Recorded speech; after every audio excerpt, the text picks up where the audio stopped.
Often the Christian life is filled with times of waiting for God. These periods of waiting are often the times when we are forced to rely on God the most. And David knew this dynamic well. In the book of Samuel, it is mentioned that after the death of King Saul, Israel was embroiled in a civil war for 7 years. At one point in a battle, an army captain lamented, "Must the sword devour forever?" The conflict had been long and exhausting. For years, Ish-bosheth had been fighting for his right to be king, but things were not going well.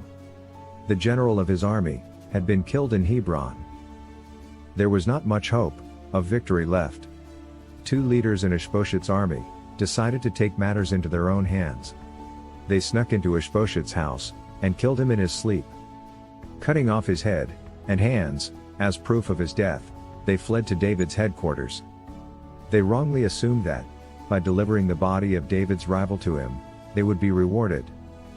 It is interesting to examine what David did during this time. He did not plot or scheme to claim the throne. He did not kill his rivals.